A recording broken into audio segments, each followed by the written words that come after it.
camions, 20 pick-up et 50 motos pour lancer la guerre contre les déchets. À la veille du lancement officiel des travaux d'assainissement de la ville-province de Kinshasa, la task force présidentielle a renforcé ses capacités opérationnelles en dotant ses équipes d'importants moyens logistiques. La cérémonie de remise de ces équipements se déroulait le mercredi dernier au camp principal de Bâtisseur situé dans la commune de Nsele où sont regroupés les différents bataillons mobilisés pour cette opération de grande envergure. Selon un communiqué de la task force présidentielle, les équipes engagées sur le terrain ont reçu 50 motos neuves, 20 véhicules pick-up ainsi que 30 grands camions bennes d'une capacité de 30 tonnes chacun. Ces équipements sont destinés à faciliter la collecte, le transport et le traitement de déchets dans les différents sites retenus dans le cadre de la lutte contre l'insalubrité qui affecte plusieurs quartiers de la capitale congolaise. En direct de Kinshasa, la capitale de la République démocratique du Congo, sur les antennes des shows télévision Bandeko Batali Mbotepe Bouyei Malam na Manaka Mukolomalelo, émission réalisée par ingénieur William Simaba Kamera Toalina Mana Congo Arnold. Merci na équipe Mobimba ya Congo. Je crois que conférence au Bosengaki Toalina Kati a regrouper ba association dès qu'on doit recevoir ba association il y a 26 provinces. Je crois que Bai Oyo ba Tomboli pona Loboko kwa Pouye Yango, ça sera l'une de meilleures actions la pilotée par votre émission Parlons Congo. L'essentiel c'est quoi? De bombi yango po ba miyi bi ba yibate. O lobi nini na lobi ezana bato batantaki koyiba émission Parlons Congo ba koma Parlons Congo oyebelo ke compliqué ki bango ba koko ba compliqué bango teni ezana zote compliqué bango fond na biso compliqué bango lo lenga ya ko présenter émission et compliqué ba émission ezara identifié te ya binu ndeza identifié mukolo nini boyoka ke émission Parlons Congo ekotisa moto na prison mais ya binu ekotisa bato na prison. Il manque le professionnalisme. Boyebi ko batela ba invité te. Talingai. Botuna nga Kamizelo en prison. Pour aller kaki na Parlons Congo, je lui ai reçu à 4 reprises. Na Parlons Congo. À tout à Tshisekedi, pourquoi bakanga yete? C'est puisque aweza na professionnalisme. Au talangai. Nathanaël en prison en dolo. Pour aller kaki na ba émission moko ba présentateur ba ko seke ya ko tuta bambodi siko bambodi yango za ko journaliste ni na ke ko sunga ye kuna et vous vous attaquez à moi na ko frapper na banga binoté vous appelez ba grand frère na ngai. Je respecte celui qui se respecte. Ce que je se respecte na frapper yo o le bini na bina frapper yo o te ko benga wa laisse te ko benga et ça doit faire quoi? Botumbola ngaite apena na makila lokola oya bino botumbola ngaite. Voilà, on est en direct numéro Zalina Seya Itandike boko benga boko commanding mon messano, on est en direct sur les antennes de Show TV. Alors ça fait de gueule na ngambu ya caucus ya ba conseiller communaux ya ville province de Kinshasa où ezalaki kokamba mobongo na bureau provisoire, ezalaki chapeauté par le président Serge Kayembe. Je rappelle, Serge Kayembe est le président du conseil de Kitambo, il est aussi le président de tous les conseillers communaux de l'UDPS Tshisekedi, il était aussi le président provisoire. Il y a un caucus, il y a un président, il y a un conseiller. Alors, à organiser une élection récemment, où il sanctionné qui président, on doit rentrer en image pour la côté. Il y a plusieurs qui m'ont appelé autour de Serge Kayembe et je vous affirme que Serge Kayembe c'est un bon gestionnaire. Serge Kayembe, le président du conseil de Kitambo, c'est un papa ressembleur. Et je vous affirme que Serge Kayembe, c'est un papa au asololaka. na lobiango. O asolisa yo, oui. Asolisa kangai, assista kangai, lorsque c'est dur. Et je ne le dis pas que puisque assista kangai moko, il assiste plusieurs personnes. Ba journaliste belé. En cas d'action, il est là. Ba tebele balobaki non, il freine les élections, mais voilà. Il a organisé les élections, lui-même était sur place. Vous allez voir ça en image. Il était sur place, il a coordonné le tout. Et le jeune est sorti président. Ma quelle est la réalité? Élection et salamindenge sengeli parlons comme ezalaki wana. Tomoni ndengele eleki kutuna élection ya papa moko na yebi a organisaki. Eleki ya ye. Élection moko eleki na kimia, bayo babimi, bayamani na bureau we bimi, basololi, bavandi quelque part, bakaboli eloko ya malile na bomoko. Et ils ont un mandat de 6 mois. Et chose on a à retenir, et pas à bureau ezalaki ko kambama na Serge ka emezaki ba ko accompagner bango pour que ba signation na bango et réussir. Voilà. Trois invités au na bango masolo. Enfin, Tshisekedi ouvre encore une fois les bras au dialogue. Tshisekedi a kozongela na ba préalable o annoncé avant que Baïbanso yo basimbi manduki babumi ba congolais ba kokota na dialogue te. Est-ce que Félix Tshisekedi en tant que politicien ancien opposant a déjoué classe politique, a déjoué opposition?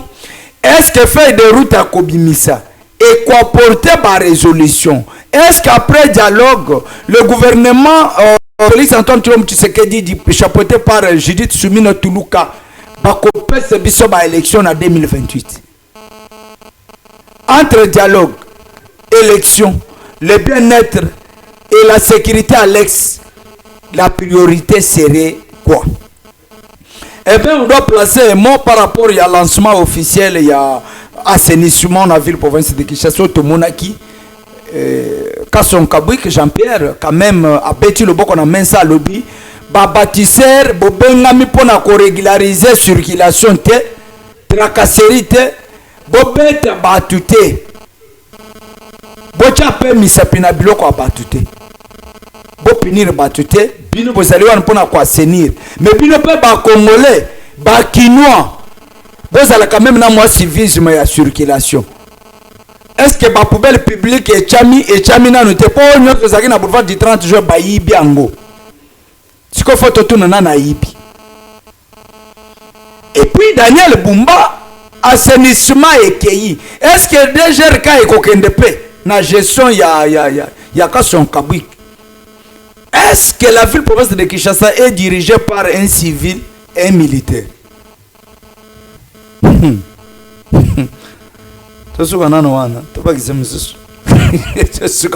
crois que trois invités. Talina Maître Blaise, je rappelle qu'il est cadre, il y a UNC, il y a Vital Kamere. Ayana Lombango par rapport à Koyamba, président Wayamba qui Sénéco SCC na ERC. Sénéco représenté par Cardinal Ambongo, na Monseigneur Abécholé et Jibama Pazalakiwana, na mona Vatelema Kisima. Rapport compte rendu et c'est ça na Ambongo. Na moni Mupanzo et Patrick Mouya ya Telemi a sali croiser les bras. Nanga monsieur na moni mutelemeli ya ERC a sali pe croiser les bras. Mais ce que Batunyo so banda uloba ke Ambongo azo travailler pour l'ennemi. Est-ce que bakoki ko expliquer ngai compte rendu au asala ki pembeni ya porte-parole à gouvernement? Est-ce qu'il a représenté bayo a ko travailler na bango? To banda bi ko accuser ya tort, il faut vous présenter ba excuse. Blaise. Bino boza ba dégoûtant, le prophète Kamer mal compris. Bote pe boye madame. Et ya yo bande boyawa. Mote mwana koma ya kolela mote na bako débatteur oyo to sangisi bango plateau na mokolo na lelo mote na bayi kongomani nyonso bakolanda biso na Beni, Butembo, Bunya, Iziro, Kisangani, Boyoma, Singa Mwambe bayo bakolanda biso na Kalemi presque Grand Katanga, Équateur, Mambenga, Lisala, Ngomba, Bumba, Bolomba Bandundu Bakongo Congo démocratique nyonso en général baeba kolanda biso topesi bango mbote. Merci. Tubakisi lisusu mbote na oyo biso tobengaka les prophètes politiques. Mwana ya mwana kinge, le docteur Vital Kamerhe oyo biso tobengaka. Messieurs, venez à moi, vous tous qui êtes fatigués, chargez VK, vous donnerez du repos ou de réponse. Nakope sa mbote bisika azali kolekisa vacances parlementaires na ye na mikili ya poto. Ezana est na poto. Maya kende na est ya pays ezate suite à badongolo misoyo baza ko bundisa biso injustement. Merci. Maya ko makuna ezate de a profiter ko kende kolekisa moi vacances parlementaires na moi libota na ye oyo bazala kana mikili ya poto nde a profiter ko kende ko partager bango moi mama oyo akabola na kina bango na moi Toyoki susu mbote oza sankarate na oyo tokoloba le général 5 étoiles Billy Kambale bisika kolanda biso mwana moke abeta kambunda mikolo pe basala nini bako binda mbote lisusu na la grande dame la maman oyo tobengaka la maman des opprimés mama ni mama Mireille Kasaene mutoyo soko leli aya pangusi oma ya miso bisika azali tokopesa ye mbote mama Mireille Kasaene. Merci. Mama Mireille Kasaene ngapenda olele yako pangisa ngama ya miso okopangisa mama ya miso na bokotina jeune. Oh, siko yo ninga kota na oya yo. Mbote mwana Congo Chadra Kasongo. Je rappelle que vous êtes le porte-parole ya Jurek ya mwana Congo ouais. Oh babeti moi azuma nguba.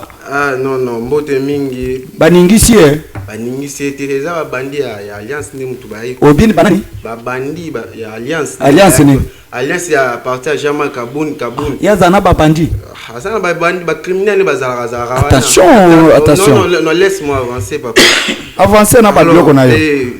Mbote liboso mingi na bandi ko na to na bon plateau mbote na bino moko mbote na ba kongomani sika bazali et mbote na 6e président de la République mwana mboko wen et mbote na bandi ko na nyoso na bisa yo to kairo bota makambo na yo mwana mboko wen pesi mbote na ba adresser nano akokitesi ko ko ya ona ebisio ba adresser pour la nini tozalaki na réunion na parti ya Kabunda. Le président Jean-Marc Kabunda. Na binge aza président du parti politique, naza président na ngati. Oh. Mais c'est clair Kabunda aza président de l'alliance, naza membre de l'alliance. Bowele linini. Aza membre Bowele la te, naza membre de l'alliance te. Moi mon président c'est Owen Bosengi. Le 6e président. Le 6e président de la République. Tozaki na réunion na kati ya na parti na siège nae parce qu'il y a des fois tout ça la réunion par réunion tout déplacer un motoke pas ya kulutu fayulu tout tambolara. Et pas na binana ba comité. Et on a joué sur tout tambolara partout.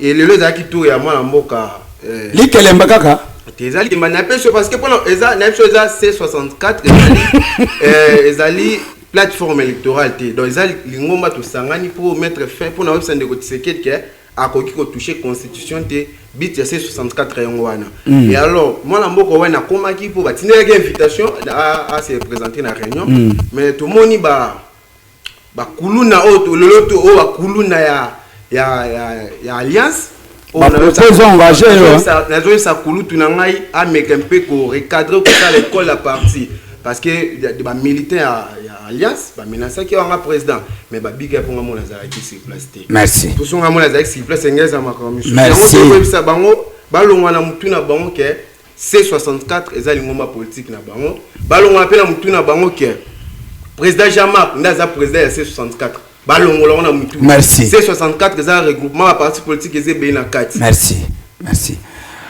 Président Clovis Moutom, je rappelle qu'il est le président de Dynamique de Congolais conscient pour le développement. Mbote Mopanzi Sango Gelor alias procureur na Zali Monsieur Mutombo Champata Clovis Wan Hussein, président national Ndengo Lobby, Dynamique des Congolais conscients pour le développement. Nali kopesa mbote na ba Congolais nyonso ya kati pe ya libanda otobenga ka diaspora. Na kopesa mbote na ba bilombe na biso eze FARDC kolandisa mana ba wazalendo. Lolenge bazali ko kausama kila na bango pona kobenga na ba kafar bichuchu Rwanda Fisson Tiswaka. Bazali kobundisa. Monokamboga ebimiao. Lelo mikolo esali mbula esali plus de 30 ans. Alors bazako violer ba maman ko pasola bazemi ya Facha yebite. Ko kende ko kunda bana ko tumba batu na bomoi. Yango topesa bango mokakoswa bakoba na ko sala bongo pour que l'instauration ya ni l'autorité de l'État ezala ongambo owana. Merci. Na pesi lisusu mbote na le secrétaire général et président ad interim ya UDPS mwana mboka l'honorable Kabuya Chilumba Augustin alias mwana bute wa Félix Antoine Tshisekedi Tshilombo. Mwana bute ya mwana na edo libo. Alors, Tshisekedi affaibli abangi na ye pression ya opposition. Enfin, andimi na ye dialogue. Wa bandaki koboya format ya Senko ICC. Topesa kamere raison na bokoyi ya Bunagana aloba to solola. Mais bayokela yete. Ce que bayokela gaye peut-être goma ilinga ikoyate. Est-ce qu'aujourd'hui on peut dire que le président de la République a kokina ye pression ya opposition te? Matondo. Na ba débat politique, je me réserve plus les droits ya kotanga ba kombo ya batu. Na rappeler kaka kombo Kamere. Je me parlais pour le Congo. Tokei. Vital Kamere, je ne suis pas ingrat envers Kamere. Kamere, c'est un homme intelligent. Un président d'un grand parti politique connu dans ce pays pour le rôle joué. N'a pas degré, il y a l'olenge na l'olenge. Mais pour l'heure, parlons Congo. Ah oui. Attends le Congo kasi. Et lobby boye. C64. C'est un chiffon. Bandela kelokano. Bandelango. Na lobby C64 ezali chiffon. Eloko apema. Et PZT solo. Oh, balongola kanango mai na congélateur. Na lobby boye. Batouana, ce sont les gens sans objectif. Na lobaka awa que si tu ne connais pas ce que tu cherches dans la vie, tu vas récolter ce que tu ne connais pas. Oh. Les loyaux. Les gens me donnent raison. Vous avez appris à travers les médias, dans les réseaux sociaux, que un membre du collectif, il y a Présidium, il y a cette histoire-là, c'est 64.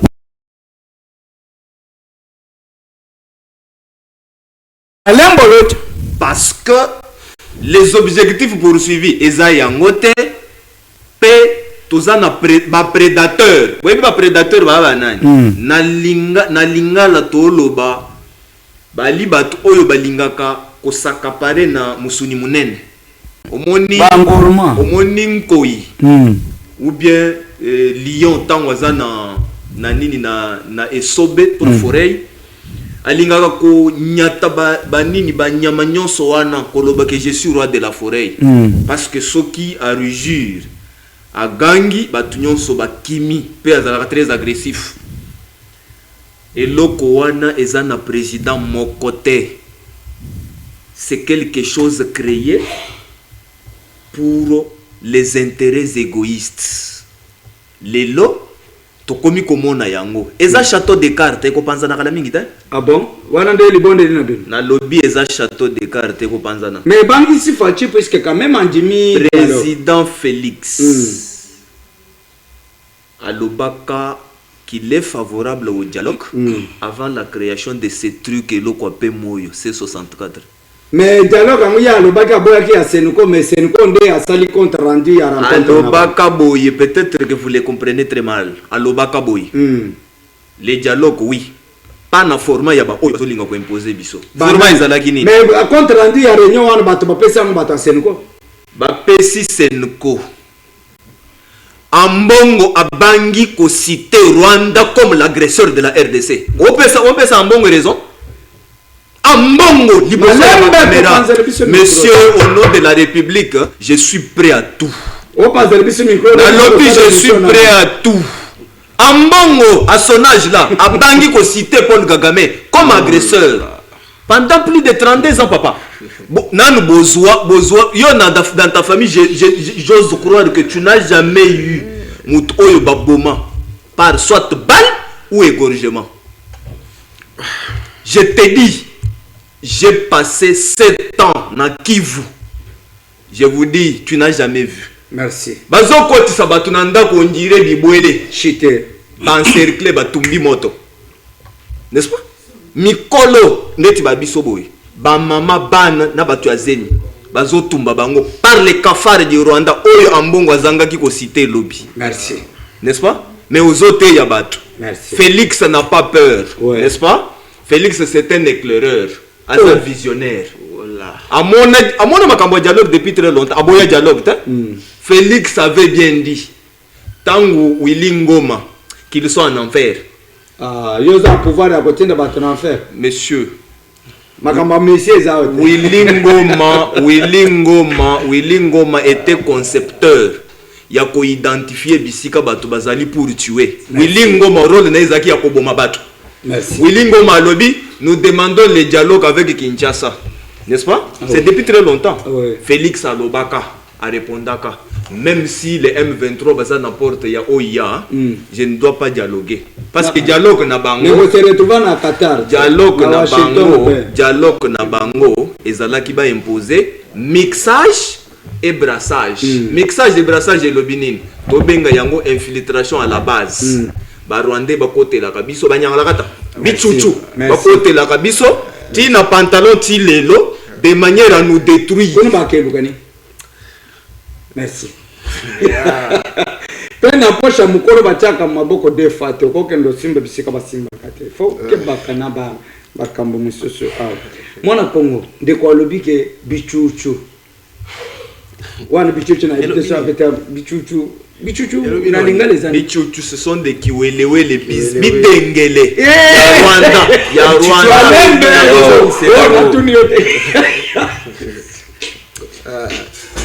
Pardon.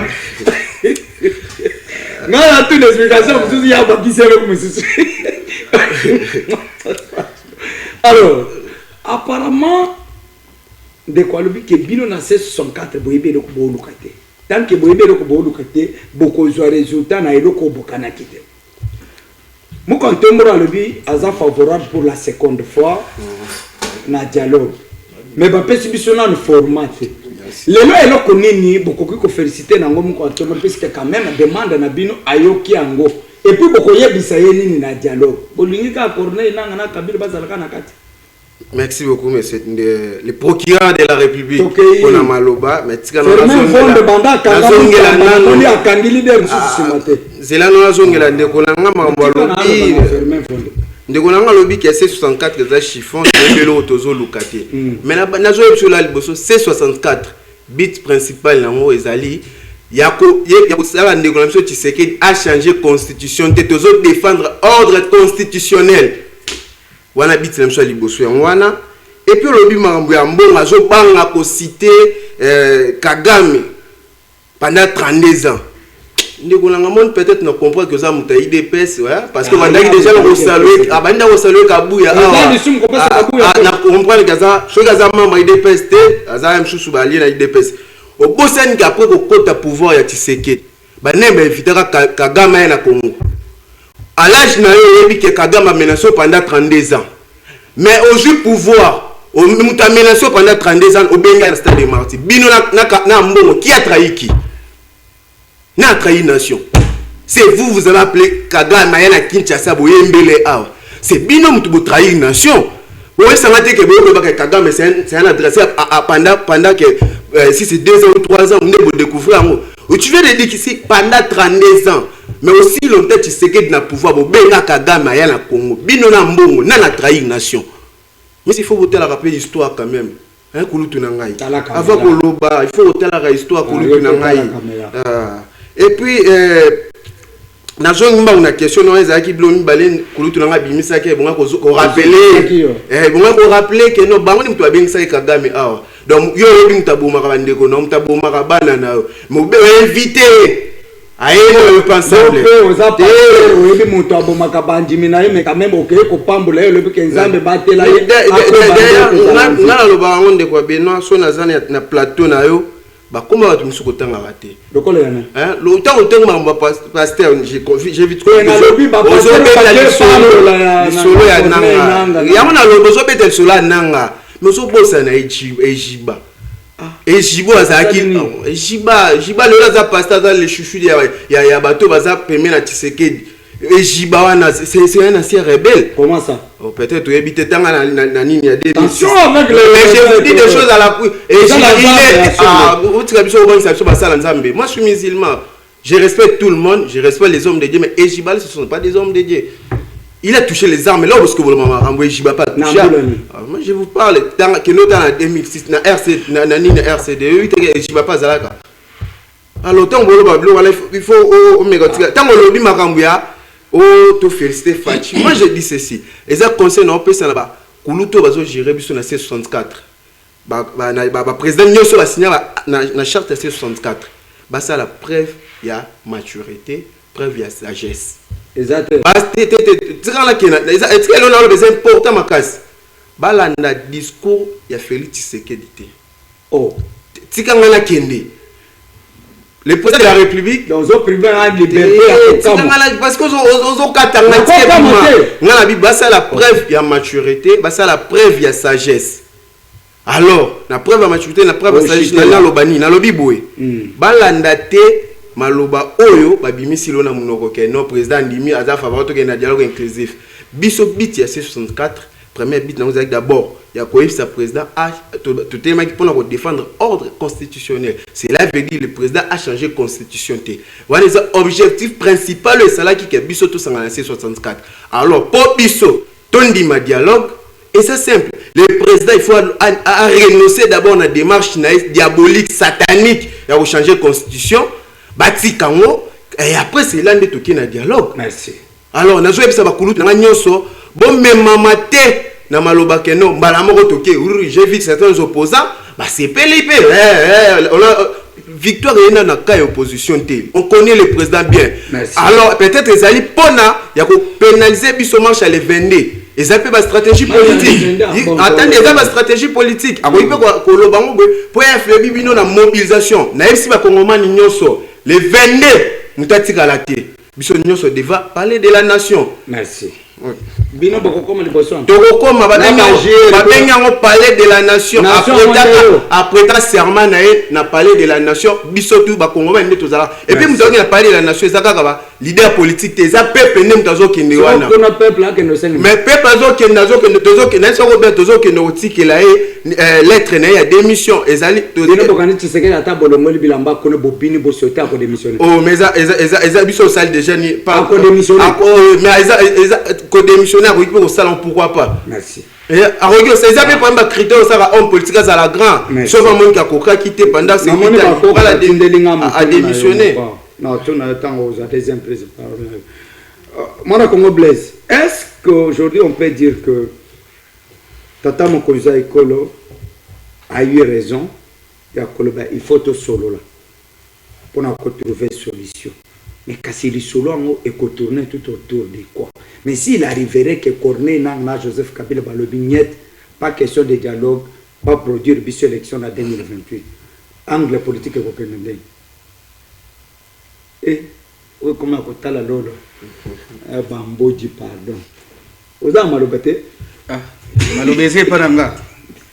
Boya, boya, boya, boya, boya, kotala, Vital Kamere ya longoli biso sonie mwana mboka Kamere ya lobela ki biso to dialogue boya boya boya boya boya kona ozimu yembe ya sika ya émission tremplin amemaka biso na dialogue akonseyaka biso to dialogue kasi biso ba congolais to ndimaka yete o boya kotale Vital Kamerhe alongoli biso sonie les prophètes politiques communément appelés. Venez à moi, vous tous qui êtes fatigués, chargés, VK vous donnerez des repos ou des réponses. Et vous avez déjà prévenu. Alors Bella Kabino, même si que vous ne croyez pas à moi Kamerhe, croyez quand même à tout ce qui est comme mes propositions. Les autres hommes, je voudrais d'abord récupérer mon frère de C64 par rapport aux certains propos. Oh, il y a aussi Belabiso. Il y a Moko. Azolo Belabiso, il y a C64. Oh, il y a les Bolodjoa, les lois Bimi, traite Abimi Moutumabe. Alors, Bazanga qui les alliés locaux, la preuve il y a maturité. Lorsque vous êtes en face de certaines personnes qui sont immatures, Nini Bino Bokoze la pona bango. Et réponse. La réponse est pour dire fouafoué. On devrait faire Kodi à l'obéla Gabiso. Tata, naïb Sagabino chaque jour. Pasteur qui se dit, Moutema Malamu Elekio, pasteur qui se dit, pasteur qui se dit, Église République démocratique du Congo. Bango pe bana kati église. Nana yabisio, eza à l'opposition. Eza la majorité, Moukolana na stade de Marti, Tozalaka Bisonyo soit tout le monde. Alobi, Binobana C64, Binobana la majorité, na Pamboli Bino parce que Binonyo Soboza ba Congolais, na lingi kimie umela, au kati ya mboka Congo. Nzoka Tozalaka na batrete katikati ya Losambo wana. Oh, et c'est pour dire, je bénis mon papa, pasteur, Kabundu Alessa, Ateyaka Mokolomo na landaka Mateya na ye. Ne croyez pas que bato yo bayaka na église nde bazalaka bandimi bayamba Yesu lokola mokonzi mpe mobi kisi. Boni bapuko yo balalaka na église balamukana ka église. Okobenga bango banani. Je dois encourager. Mais tata Kabundu Alessa mukalobela biso. Ngana za mukristu ngana za congolais akobika na kati ya Congo zoka puku oyo tokobenga les insensés oyo tokobenga ba traître s'il vous plaît laissez-le aller akobika na église losambo ya tongo bazolanda mateya ya tongo ya kilte matinale mateya ya midi bazolanda mateya ya poko bakola bazolanda yango. Mais kobongo la mitema kolia makolo ya batu batika kate kolia singana zolo bapu et singana tangi kombe mutu aba na lobi bapuku oyo bayaka kolia oyo ezali république oyo ezali mboka oyo nangai naye to força kata mukolo moko te pa ya tata Nzambe po biso to botama ba kongomani Nzambe nde ya sungaka asepelaka biso nyonso to botama ba congolais. Na mawana Nzambe na bolingo Nzambe biso kobota maba Congolais nzoka toza na bapuku kati ya église. Akolanda mateya na nzela ya loyembo, na nzela ya batei, na nzela ya modération, na nzela ya prédication, na nzela ya louange nzoka tozali na baoyo bazali toko benga bango les ikabode tokanisaka bazalaka ba Congolais nzoka bazaba Kongomani te. Wana bana. Ba bakutanaki na mopanzi okuna. Nde tokobenga bango ba ikabode. Bakanisi biso tokanisaka bango baza ba Congolais. Zoka baza ba Congolais. Avez-vous déjà vu un Congolais faire route ensemble avec un Rwandais? Kamerhe est Congolais. Kamerhe. C'est un Congolais de père et de mère. Un Congolais de père et de mère. Pas de commentaire na identité na yemuto ayi. Na indenda zolo belo prévane que Kamerhe tata na ye papa Constantin. Il fit un administratif na Bandundu. Nambujimai, c'est par là que moi Namboka Vital Kamerhe a eu le temps. Il y a quoi apprendre balango wana nyoso nde bisika salanini akole la wana. Lelo yo veka. Parle bien le Kikongo, parle bien le Chiluba parce qu'il prouve suffisamment qu'il est un Congolais 100%. De père et de mère. Lelo comment na ba o soin disa ba Congolais. Okotuna ta monoko mboka na bango ayebite. Menga soko tuninga ngana ko ebisa yo bimiego tetela 100% nyanya wana. Chance galo mo zero. Et suka wana. Mais okotuna mutu mususu atabi yoza mukongo e amuga mukongo fe abi mayam koziloba nge mukongo wapi. Bebe tu ba Congo bebe tu kingeza baba bima ya hiver. Et c'est par là que tozoloba. Chiluba. Tatu bika baba nge tatuana. Ani wewa ujibi mpaka makanisi na ngana bandaki koloba Que mon Dieu bénisse mon pasteur. Il a pris beaucoup de temps. Que Dieu bénisse mon pasteur. Kabundi Walesa. Oyo na landa. Na répété. Ezo engagé papa. Eza ba minute nanga. Alobi. Bato yo bayaka na église to babikaka katikati na Congo. Bango nyonso baza ba congolais te. Bango nyonso baza bandimi te po matin ya 6h, matin ya 12h, matin ya 18h bazala kawana.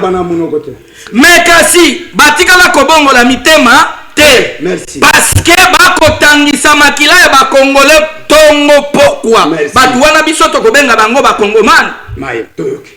Batela. Les prophètes politiques nous avaient déjà prévenus. Problème que. Qui est le prophète? Ngane na tunu misuna. Yo commission woni ya commission. Non, j'ai pas de réel. Tikaye. À libre. Démocratie de c'est 64 baza na maturité te. Problème des balinga ki basala lelo comme prévenez que même charte na bango moko batikala ko signer yango. Merci. Deuxième que non, ils n'ont pas une autorité de référence au bakoki koloba. Autorité morale na bango na 64 les années. Merci. Neze loko baza ko kumbana nango kibudi ki. Okozwa sanction. Eza nango ata wenge à l'époque toyebaka jibe azalaka président ou azalaka financier tango bakabwana ka tomona ka wenge BCBG na maison mère. Mais les soki 64 bako kabwana. Tokobenga bango quantième wenge. Merci. Président nani Owele Bosenge soki Bosenge. Merci. Président 64. Tika attention à 6e président de la République. Mana Congo Clovis. Merci. Clovis Mutono. Nako sanctionné. Alors, est-ce qu'aujourd'hui on peut dire que Kasson Kabouik a yende ko corriger mes gestions ya Daniel Bumba. Tozali ko kambama na civil na militaire to présence na ye ezali ko énerver loi.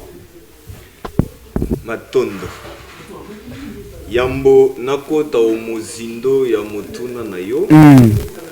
Je tiens à rappeler mon frère, c'est maintenant que je découvre qu'il est musulman. Ah oui, vous avez ta religion mako.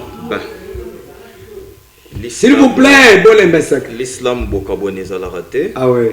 Eloko ezali. Mais ouais, ça politique hein. Eloko la biso ezali philosophie. Ouais. Bon, nazali koyebisa ete le président Félix n'a pas trahi dans le sens que tango bengisaka Kagame awa na stade de martyrs, c'était à l'occasion ya que papa na ya akufaki matanga mutu nyonso ayaka c'est ngai lelo na yoki que un opposant songolo pakala akufeli mwanda soki nani moi je vais m'approcher oui tout le monde n'a pas les bakolo bateke za traîtrise n'est-ce pas to benga yango compassion ça c'est un deux le président Félix a expliqué yango d'une manière parabolique alobaka nini alobaka quand je suis entré au pouvoir lolenge oyo na bandaki ko comprendre comportement ya Kagame ezalaki différent na ndenge nga na komi président de la République yango alobi ono ya koluka kimia pour que bitumba à est du pays et si là n'est-ce pas yé a privilégié plus la diplomatie ezalaka nini rapprochement n'est-ce pas atchaki l'élément le plus important le rapprochement avec ba belligérant nyonso ba président wana les doyens wana yango monaka na présidence na yetango azwaka Union africaine asangisaka bat même SADC asangisaka Museveni na Kagame o banda osolola te ozo comprendre na une conférence visioconférence ya zo sala ngona nani na OIA bango kuna bakutana ozo comprendre c'est l'élément diplomatique a bengisa Kagame dans le cadre que ndenga lobaka toko signer ba contrat n'est-ce pas ba oya accord oyo ko permettre que kimia ekota a expliqué yango na 2023 loba liboso ya micro ya Kambundi aloba Kagame monanga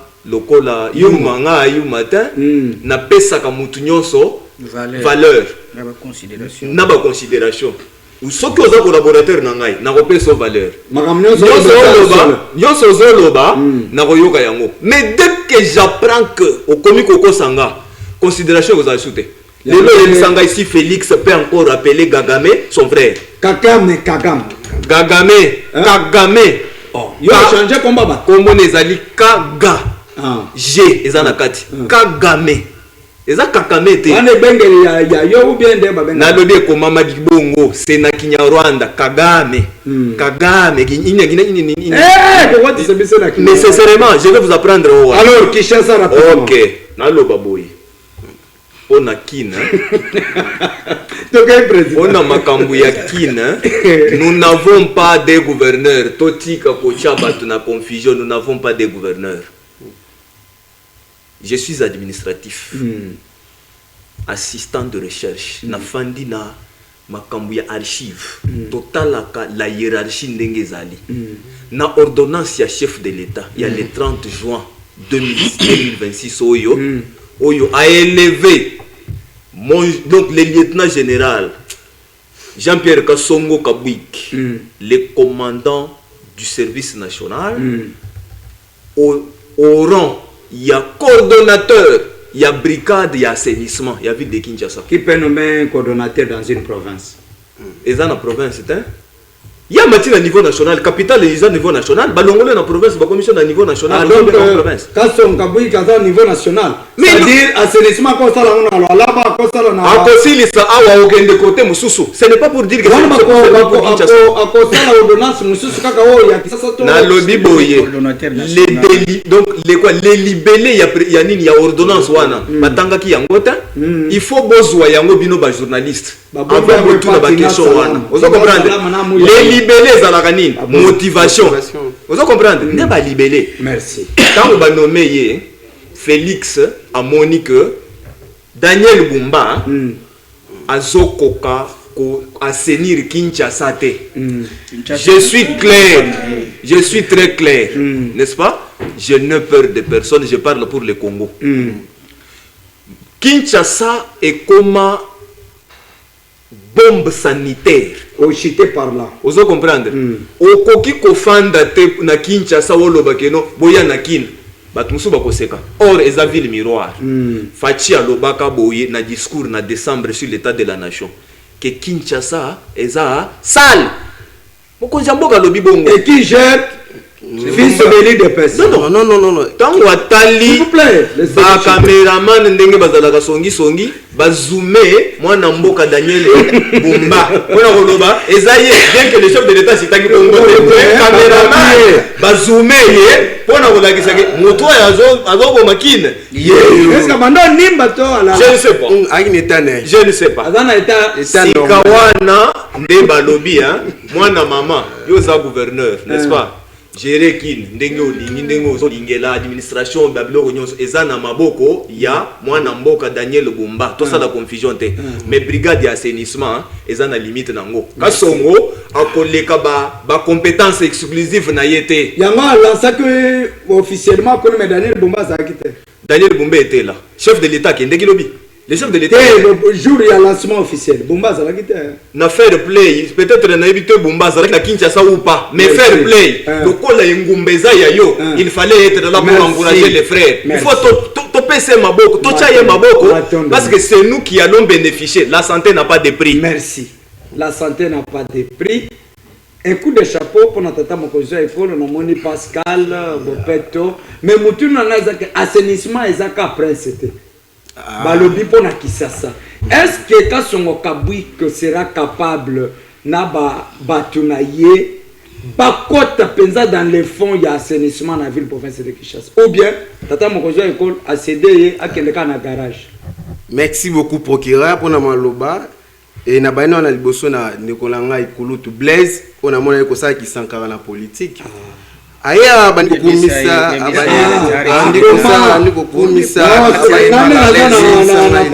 yebisa Shadrack a retiré nano yebisa ya retiré sinon je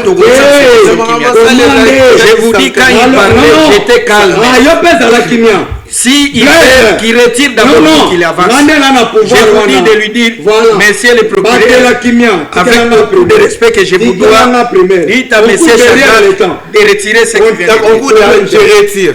Mais au moins, le salaki a la ligne à Nini, tu bien en Sankara. Ça, je retire. Donc Sankara n'a pas parlé Congo.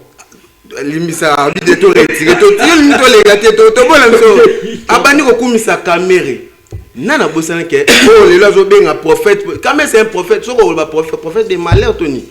Na Bossana de ça, je t'en abeti que ma soula bat baleli ça va. Non, attendez, tout qui est malembe. Alors, moi, moins important. Attendez.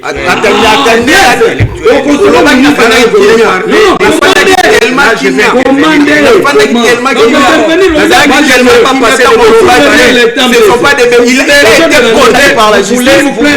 été condamné par la justice. Contester la justice. Non, contester la justice qui a dit que non, le monsieur c'est un innocent. Le problème c'est comment? Ça va. On accepte que c'est un innocent. On accepte que c'est un innocent. Qu'on arrête avec les pour ne pas. Vous pouvez noter. Vous pouvez noter. Oganga qui attend aussi baninga msusu ke no bazotangisa makila kamera pe na ba procès ya 100 jours banda ba maison préfabriquée ba tika wana et puis combien de militaires banga ba kotala banda ko wana alors na Congo mo santo ate akoya ate ko beta sur la caméra c'est un prophète politique Musato azate ngana ate tika toke makambo lobi ya assainissement na bula kunde kolanga ya ali ya IDP sanga alo ba makamke mais la pièce qui mambu ya 32 ans na moni ka ajuité aye mambu ya assainissement au moins que maintenant ba mo ba kunana Bumba. Moi je dis déjà à chaque fois que non Bumba c'est un incompétent. Alors il faut pas maintenant to bimisa Bumba vraiment incompétent mais to peut sa gloire na Jean-Pierre Kassongo. Pourquoi la bibongo? Les moyens disposés na profit à Jean-Pierre, ce sont pas les mêmes moyens disposés qui n'a pas Bumba. Malgré Babé à Bumba, malgré l'incompétence à Bumba, mais les moyens l'État disposé pour Jean-Pierre, ils ont les mêmes moyens qui disposés pour Bumba. Alors, différence on attendez, mais au Banda qui a le retard, même mon solo va tenir à disposition de Jean-Pierre, mon solo va tenir à disposition de Bumba, malgré que c'est un incompétent, mais il ne faut pas tout le cas. N'habite sur au point niveau parce que Jean-Pierre Mora et Yohana, qui est notre Bumba, non, peut-être, bien peut-être, sauf que les mêmes moyens va disposer d'un profil à Bumba, peut-être, malgré que les compétences n'est pas certainement 1% est bien. Alors, qu'on crucifie Bumba qui est non, Bumba za mabe na ya sali aza na compétence na déjà biso tout ebi akorane makambuté mais peut-être so besoin ba moyen wana bo disposer que na place à Bumba peut-être ville ngaki za la peine un chou na moins 2%. Est-ce que quand son kabuka ko senir qui sait Bumba tina ba fait fond akokate ngana ebiso loko lelo akokate ba akokate biso to mona ka caractère ya kokombo la prince or na kati ya yona isi na bi ke no so disposer ba moyen wana na kati ya Bumba to anelo mo abenga Raskin o eza lelo chapeau déjà démissionnaki o eza lelo chapeauté par fils Mukoko un incompétent eza la minute oyo na minute on t'enseigne un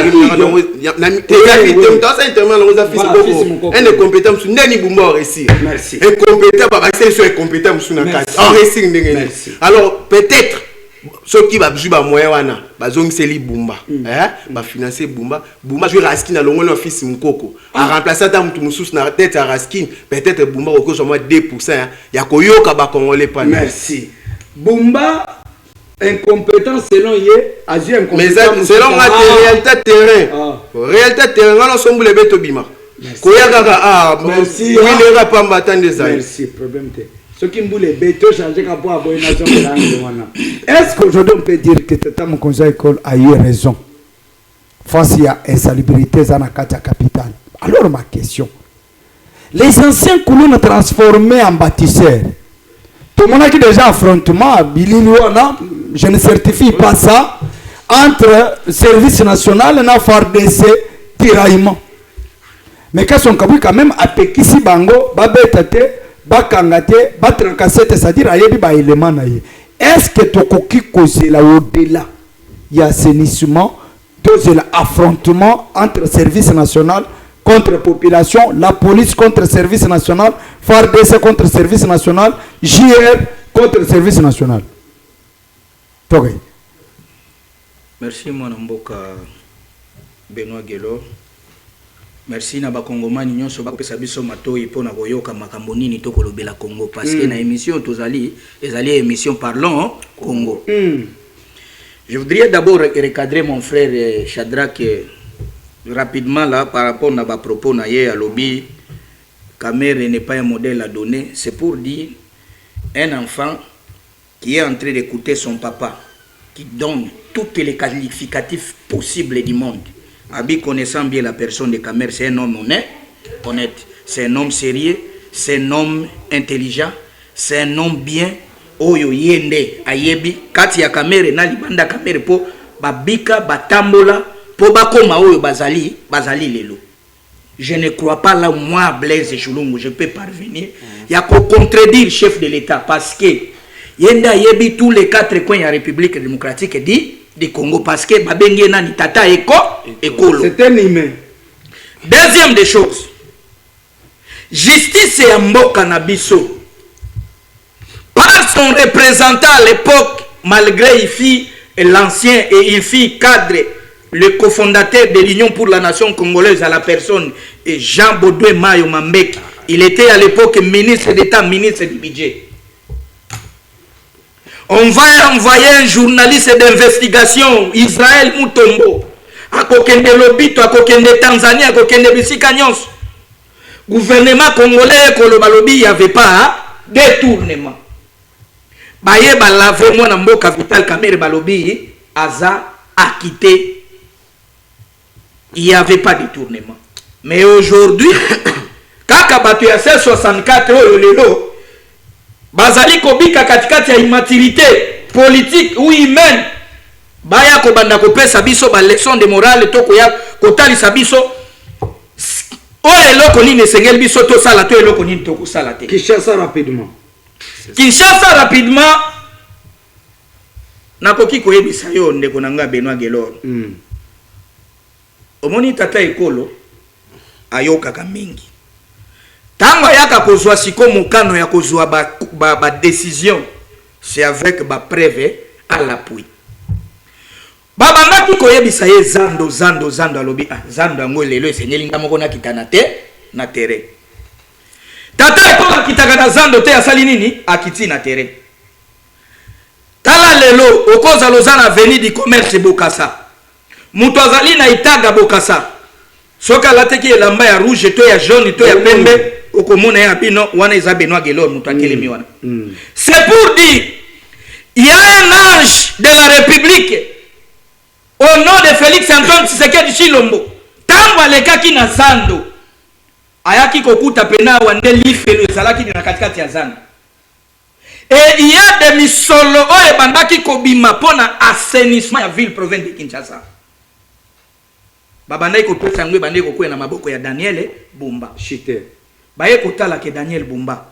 Mbongo wana soki kendaka wapi? Mbongo wana soki sala ka musala nini? Ako kokate. Esengeli bazwa muto oyo bamoni modèle ndenge nini? A recadrer ba jeune biso toyebaka bango bakuluna, toyebaka bango ba miyibi, toyebaka bango ba impossible. Merci. Ndenge batongi kuna, ndenge basali bilanga, ndenge basali makambo. Preuve neke kende kaka na bitabe Pascal lelo. Okoloba bi oui, soki topesi batoyo 3 mois, 4 mois Kinshasa oyo. Ndenge tomona Bumba kosaka biso alobi Kinshasa ekobonga. na Kasongo Kabwit Kinshasa ya solo ekosala nini ekobonga parce que Kasongo Kabwit ya zali anzelu ko uta na lola za lokola Daniel Bumba akomema biso kaka ondina toza na kati ya lifelo. Merci bosotoka na Kinshasa baba mbela kabiso ba bashe omoni na bapon netoke na maya tanga batie bakata ya bashe wana batie oyo ya nani ya Qatar. Bazipi po basani bamona bosoto. Merci s'il vous plaît. Tout ça qui est à la base c'est qui? Merci Daniel Bumba. Merci, non s'il vous plaît. Apaisez-vous. Général William, bande de base à 30 secondes rapidement. Il y a un programme derrière nous. 30 secondes, vous lancez votre dernier mot et puis on rend l'antenne. Ok. Yambo na kota na suka ya masolo nazo linga ko yebisa mon frère que moyen oyo alobi que la présidence devrait mettre à la disposition ya Bumba oyo atie na kasongo kabwike et kokaki ko remonter cote ya nani ya popularité ya Bumba par rapport na Musala. Il faut yeba que la province ezali na autonomie tango bazali ko produire batinda na national et national asala ce que nous appelons la rétrocession. Na rétrocession na yo wana nde okotala les projets prioritaires oyo koki ko sala. Merci. Lokola nani notre frère oyo Ngobila Kenda atika ka biloko wana na projet nyonso Daniel Bumba devait consulter d'abord les projets oyo Ngobila atika ki pour attaquer yango mbala moko de manière à ce que batu babetele maboko. Merci. Nazolo bana ba jeune nyonso. Je vous appelle tous à la conscience collective. Bo landa ba discours démagogique ya batute. Surtout ya C64. Bolanda batu oyo na moi bako pesa bino mafuta nzoi na butu bazoko krempe na miri ya batu oyo bazoko tambola likolo makila na bino. Merci. Bo pesa confiance na bato libanda te biso moko toloba ke Congo oyo ekobonga na ngai Clovis Mutombo Champata Hussein 1. Merci. Ekobonga na Gelor Ntumba, ekobonga na maître, ekobonga na mon frère. Mutu ya libanda akosala koleka ngai te. Merci. Mwana konga rapidement. Rapidement, vu que minute est sile, mais on a recadré mon kende kolanga même minute est sile. Message n'a pas su que ça. Et n'a pas ça na Jean Kaboun dernier avertissement. Abenda ba militant na matoi.